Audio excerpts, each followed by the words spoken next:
Une fois votre graphique Sparkline inséré, sachez que vous avez la possibilité de le personnaliser. Cela peut être utile par exemple pour afficher diverses informations sur ce graphique ou encore l'adapter au style de votre document Excel.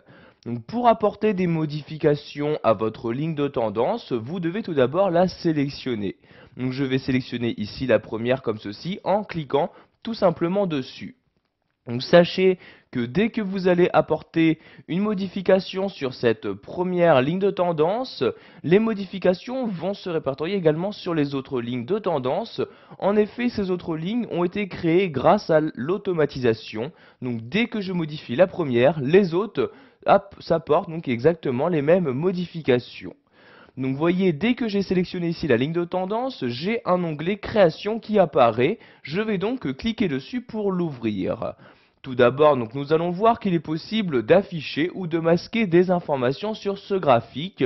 Par exemple, vous pouvez choisir d'afficher des points supplémentaires directement ici dans le graphique. Par exemple, le point le plus haut, je coche ici la case correspondante et vous avez maintenant pour chaque graphique un point qui est apparu. Il s'agit tout simplement du point le plus élevé dans ce graphique.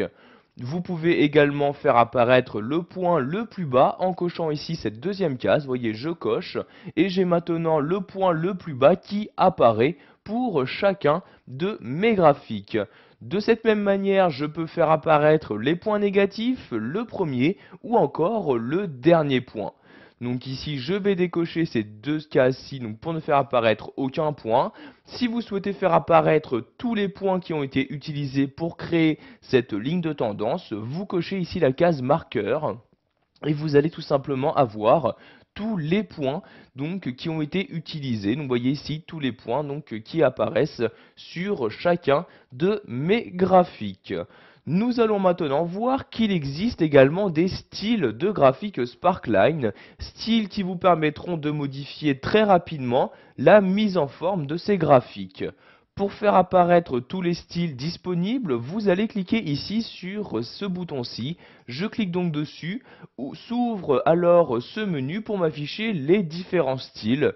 Donc vous voyez, pour chaque style, il y a une couleur de trait bien définie et également une couleur de point qui est parfois différente de la couleur des traits.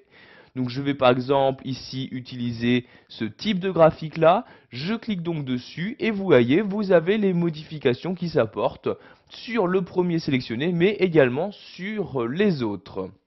Vous avez bien évidemment la possibilité de personnaliser le style que vous avez utilisé en changeant par exemple ici grâce à ce bouton la couleur du graphique. Donc je clique ici sur la flèche et je choisis dans ce menu la couleur que je souhaite utiliser. Donc, par exemple ici le rouge, je clique sur le rouge et vous voyez mon graphique maintenant possède donc un trait rouge.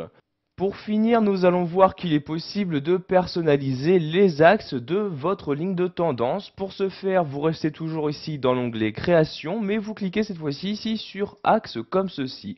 Donc, vous voyez, vous avez la possibilité par exemple d'afficher le type de l'axe. Vous avez également la possibilité d'adapter la valeur minimale ou maximale entre chaque graphique. Donc par exemple, si vous souhaitez que la valeur minimale soit identique pour chacun des graphiques Sparkline insérés, vous cochez ici cette case-là et voyez maintenant la valeur minimale est identique pour chacune de mes lignes de tendance.